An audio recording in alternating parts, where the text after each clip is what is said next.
نحمده ونصلي على رسوله الكريم أما بعد فأعوذ بالله من الشيطان الرجيم بسم الله الرحمن الرحيم يا أيها الذين آمنوا اتقوا الله وقولوا قولا سديدا يصلح لكم أعمالكم ويغفر لكم ذنوبكم ومن يطع الله ورسوله فقد فاز فوزا عظيما صدق الله العظيم.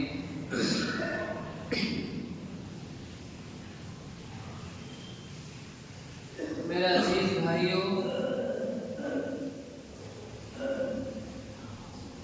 اس آیت کریمہ کے اندر اللہ رب العزت والجلال نے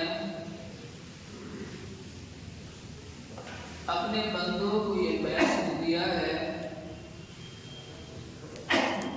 کہ اگر ہم اپنی زبان کا صحیح سے استعمال کریں تو یہ زبان ہمارے لیے بہت فائدہ مند ثابت ہوگی، اور اگر کسی زبان کے ذریعے سے غلط الفاظ ہم نکالیں تو اس کے ذریعے سے انسان ہلاکت و بربادی تک پہنچ سکتا ہے. اور جب یہ زبان صحیح کام کرتی ہے تو اس آیت کریمہ کے اندر ہی اللہ رب العزت والجلال فرماتا ہے وَقُولُوا قَوْلًا سَدِيدًا، یعنی اگر تم نرم بات کہو گے، اچھی بات کہو گے لوگوں سے، يُصْلِحْ لَكُمْ أَعْمَالَكُمْ، پھر اللہ رب العزت والجلال اس کی وجہ سے تمہارے کاموں کو صحیح اور درست فرما دے گا. وَيَغْفِرْ لَكُمْ ذُنُوبَكُمْ، اور تمہارے گناہوں کو بھی معاف فرما دے گا. کیوں؟ کیونکہ اللہ رب العزت والجلال اپنے بندوں سے بہت محبت کرتا ہے. اگر آج ہم اپنی سوسائٹی میں دیکھیں، اپنے آس پاس کے لوگوں کو دیکھیں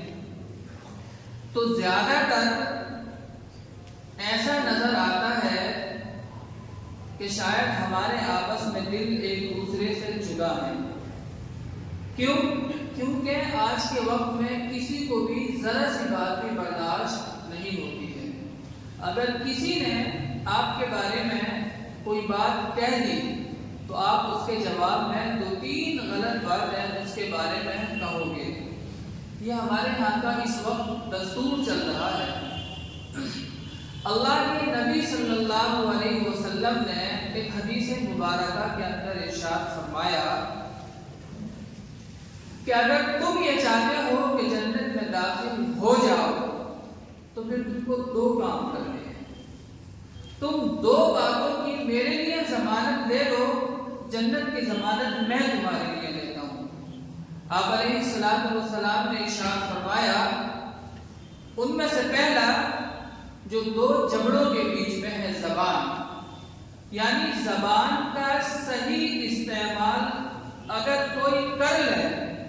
تو اللہ کے محبوب صلی اللہ علیہ وسلم فرماتے ہیں کہ میں اس کو جنت کی گارنٹی دیتا ہوں کہ ایسا بندہ جنت میں جائے گا. اور دوسرا ہے شرمگاہ، اگر بندہ اس کی حفاظت کر لے، اپنی عزت کی حفاظت کر لے تو یہ 2 عمل ایسے ہیں کہ آقا نامدار صلی اللہ علیہ وسلم نے ارشاد فرمایا کہ ایسا بندہ، ایسے بندے کے لیے جنت کی ضمانت میں لیتا ہوں. اور آج دیکھیں انہی 2 چیزوں کی وجہ سے ہماری زندگی بالکل جہنم بن چکی ہے. اتنی آرزو خواہشات بڑھا رکھی ہیں، اتنی بڑھا رکھی ہیں کہ بندہ روزی کمانے کے چکر میں نہ جھوٹ کو دیکھتا ہے، نہ دوسرے کی عزت کو دیکھتا ہے. بس کسی بھی طریقے سے میری ضرورت پوری ہو جائے،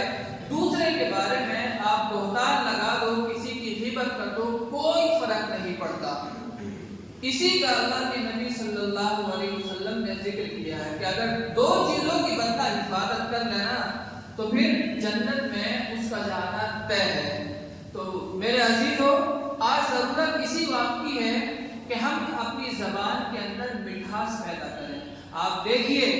حضرت موسیٰ علیہ السلام کو جب اللہ رب العزت والجلال نے حکم دیا کہ بھائی اب تم کو فرعون کے پاس جانا ہے اور اس کو دین کی دعوت دینی ہے، ایک خدا کی دعوت دینی ہے، تو ساتھ ہی ساتھ اللہ رب العزت والجلال نے حضرت موسیٰ علیہ السلام سے ارشاد فرمایا کہ جب بات کرو تو نرمی کے ساتھ بات کرنا، کیونکہ بات اگر صحیح طریقے سے بندے نے وہی بات کر لی تو آپ دوسرے کا دل جیتنے میں کامیاب ہو جاؤ گے، اور اگر وہی الفاظ آپ نے غلط طریقے سے بیان کر دیے تو دوسرے کا دل توڑ بیٹھو گے۔ اللہ رب العزت والجلال نے جب حضرت موسیٰ علیہ السلام کو دعوت دینے کے لیے کہا تب بھی یہ کہا کہ اپنی زبان کے اندر کچھ نہ کچھ مٹھاس یا نرمی پیدا کرو، اس کے ذریعے سے لوگوں کے دل فتح ہو جاتے ہیں، اور یہ ہم نے دیکھا ہے اللہ کے نبی صلی اللہ علیہ وسلم نے بالکل ایسا ہی کیا۔ عام طور پر ایسا ہوتا ہے کہ جب بادشاہ کہیں حکومت کرتا ہے تو وہ پبلک پر کرتا ہے، لیکن اللہ کے نبی صلی اللہ علیہ وسلم کی شان اقدس یہ تھی کہ آپ علیہ السلام نے جو حکومت کی ہے وہ لوگوں کے دلوں پر حکومت کی ہے۔ اسی لیے آپ دیکھیے جو بندہ بھی آپ علیہ السلام کو دیکھتا تھا وہ آپ کا عاشق ہو جاتا تھا، اور جو کل جان لینے والا تھا آج اللہ کے نبی صلی اللہ علیہ وسلم کے لیے اپنی جان کو قربان کر دینا اپنی زندگی کا سب سے اچھا کام سمجھتا ہے۔ یہ اللہ کے نبی صلی اللہ علیہ وسلم نے ہمیں سکھایا ہے، تو اس لیے ضرورت ہے کہ ہم اپنی زبان کے اندر مٹھاس پیدا کریں۔ آپ نے سنا ہوگا تیر اور تلوار کا زخم ایسا نہیں ہوتا ہے جیسے کہ زبان کا دیا ہوا زخم ہوتا ہے۔ تیر لگا ہو، تلوار لگی ہو تو وہ زخم صحیح ہو سکتا ہے، لیکن زبان کا دیا ہوا زخم کبھی بھی اچھا نہیں ہوتا، وہ دل کو چیر کر رکھ دیتا ہے۔ اس لیے میرے بھائی آج ضرورت ہے اس بات کی کہ ہم اپنی زبانوں کے اندر نرمی کو لے کر کے آئیں۔ اگر یہی چیز ہم پیدا کر لیں گے اپنی زبانوں میں تو آج کل ہمارے جو رشتے ناطے جو ٹوٹے ہوئے ہیں، جن دو بھائیوں نے ایک ہی ماں کی ایک ہی چھاتی سے دودھ پیا ہو، آج اس زبان کی کڑواہٹ کی وجہ سے وہ ایک دوسرے کا منہ تک دیکھنا پسند نہیں کرتے ہیں، صرف اس زبان کی کڑواہٹ کی وجہ سے۔ اور یاد رکھیے یہی زبان بندے کو جنت میں لے جانے والی بھی ہے، اور صحیح سے اگر کوئی بندہ اس کا استعمال کر لے تو یہی زبان بندے کو جنت میں بھی لے کر جائے گی۔ اگر کوئی بندہ اسی زبان سے کوئی کفریہ جملہ کہہ دیتا ہے تو وہ جہنم کے اندر پہنچ جاتا ہے، اور اسی زبان سے اگر کوئی بندہ کہتا ہے لا الہ الا اللہ محمد رسول اللہ، وہ بندہ جنت کا مستحق ہو جاتا ہے۔ اور اللہ کے محبوب علیہ السلام نے ارشاد فرمایا کہ شب معراج میں میری ملاقات حضرت ابراہیم علیہ السلام سے ہوئی تو انہوں نے دو باتیں کہی آپ علیہ السلام سے۔ ایک تو یہ کہ جب آپ اپنی امت میں جائیں تو آپ میرا ان سے سلام عرض کرنا، اور دوسری چیز اللہ کے نبی علیہ السلام سے حضرت ابراہیم علیہ السلام نے یہ کہی کہ اللہ رب العزت والجلال نے اچھے بندوں کے لیے جنت بنائی ہے، اور جنت بہت لمبی چوڑی ہے، اور اس کی نہروں کے اندر جو پانی ہے وہ بہت میٹھا ہے۔ اور ایک دوسری حدیث کے اندر آیا ہے کہ ایسی جنت اللہ رب العزت والجلال نے بنائی ہے کہ نہ تو کسی دل پر اس کا گزر ہوا ہے اور نہ ہی کسی آنکھ نے اس کو دیکھا ہے۔ یعنی اتنی خوبصورت، آپ امیجن کر سکتے ہیں کہ اتنی خوبصورت ہو تب بھی آپ اس کی خوبصورتی کو نہیں پہنچ سکتے۔ اللہ کے محبوب علیہ السلام سے حضرت ابراہیم علیہ السلام نے کہا کہ اپنی امت سے کہنا کہ وہ جنت ایک چٹیا میدان سے بڑا ہوا ہے، آپ اپنی امت سے کہنا کہ اس کے اندر باغ لگائے، درخت لگائے۔ تو آپ علیہ السلام نے کہا کیا مطلب؟ تو کہا کہ تیسرا کلمہ جو ہے سبحان اللہ والحمد للہ ولا الہ الا اللہ واللہ اکبر، اگر کوئی بندہ ایک مرتبہ اپنی زبان سے پڑھ لیتا ہے اللہ رب العزت والجلال جنت کے اندر اس کے لیے باغ تیار کرتا ہے۔ اتنا بڑا اجر و ثواب اس تسبیح کو پڑھنے کا ہے، لیکن ہم اسی زبان کے ذریعے سے آپ اندازہ لگائیے، جس زبان سے ہم اللہ رب العزت والجلال کا نام لیتے ہوں، اللہ کے محبوب علیہ السلام کا نام لیتے ہوں، تو پھر یہ ہماری شان نہیں ہے کہ اس زبان پر کوئی غلط بات بھی آئے۔ کیوں؟ کیونکہ اس سے اس ذات اقدس کا نام لیا جاتا ہے جس نے ہمیں پیدا کیا ہے اور جس نے اللہ کے محبوب علیہ السلام کو پیدا کیا ہے۔ یہ ایک سچے مسلمان کی شان نہیں ہے کہ وہ کسی کی دل آزادی کرے اپنی اس زبان سے۔ جس زبان سے کوئی بندہ اللہ کا نام لیتا ہو، اللہ کی تسبیح و تقدیس کرتا ہو اور اسی زبان سے بندہ گالی دے دے، ایسا تو نہیں ہوتا۔ دنیا کے اندر نہیں دیکھا جاتا کہ جس پلیٹ کے اندر بندہ کھانا کھاتا ہو اس کے اندر پیشاب بھی کرتا ہو، کہیں نہیں دیکھا جاتا۔ یہ بالکل ایسا ہی ہے کہ جس پلیٹ کے اندر ہم کھا رہے ہیں اسی کے اندر سوراخ کر رہے ہیں یا اسی کے اندر پیشاب کر رہے ہیں۔ یہ زبان اللہ رب العزت والجلال نے اس لیے دی ہے تاکہ ہم لوگوں کے دلوں کو جوڑیں، تاکہ ہم لوگوں کے چہروں پر مسکراہٹ لے کر کے آئیں، تاکہ ہم اس زبان کے ذریعے سے اللہ رب العزت والجلال کا ذکر کریں۔ بخاری شریف کی سب سے آخری حدیث ہے، اللہ کے محبوب علیہ السلام نے ارشاد فرمایا، کلمتان حبیبتان الی الرحمن خفیفتان علی اللسان ثقیلتان فی المیزان سبحان اللہ و بحمدہ سبحان اللہ العظیم۔ اللہ کے محبوب علیہ السلام نے ارشاد فرمایا کہ ایک کلمہ میں تم کو ایسا بتاتا ہوں کہ اگر کوئی بندہ اس کو پڑھ لے تو کل قیامت کے دن اگر اس کے گناہ اتنے ہیں کہ 99 رجسٹر اس کے گناہوں سے بھرے ہوئے ہیں اور ایک پڑھنے کے اندر وہ سارے گناہ ہیں، اور ایک دوسرے پڑھنے کے اندر اگر کسی بندے نے یہ تسبیح پڑھی ہے سبحان اللہ و بحمدہ سبحان اللہ العظیم، تو یہ ایک تسبیح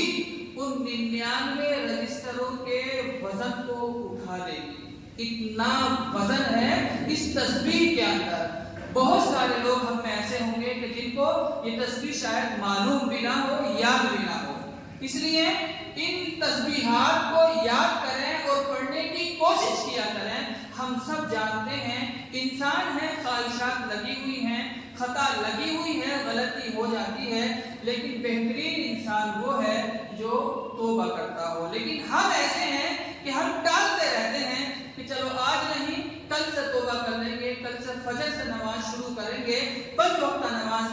پڑھنے کی کوشش کریں گے، گناہوں کو چھوڑ دیں گے۔ دن بدن اسی طریقے سے ہماری زندگی برف کی طرح، اس ریت کی طرح جو مٹھی کے اندر ہے اور وہ دھیرے دھیرے نکل رہی ہے، ہماری زندگی ہمارے ہاتھوں سے نکلتی چلی جا رہی ہے اور ہمیں ذرا برابر بھی اس کا احساس نہیں ہے۔ میرے عزیزو، ہمیں چاہیے کہ اس زبان کے ذریعے سے ہم اللہ رب العزت والجلال کی تسبیحات پڑھیں، اس زبان کے ذریعے سے اللہ کے محبوب علیہ السلام کی سیرت طیبہ کو بیان کریں، اس زبان کے ذریعے سے لوگوں کو اچھی باتیں بتائیں۔ ایسا نہ ہو کہ کسی پر تہمت لگا دیں، کسی کی چغلی کر لیں۔ آپ کو یاد ہوگا تہمت چغلی کا اتنا بڑا گناہ ہے جتنا کہ زنا کرنے کا اتنا بڑا گناہ نہیں ہے، لیکن بندہ بغیر کسی ٹینشن کے، بغیر کچھ سوچے چغلی کر دیتا ہے۔ کتنے لوگ آپ کو مل جائیں گے ایسے کہ جو اپنی قوم کے لوگوں کی باتیں یہاں سے وہاں بتاتے ہیں، کتنے لوگ آپ کو مل جائیں گے۔ اور عدالت کے اندر آپ چلے جائیے، کچہری کے اندر چلے جائیے،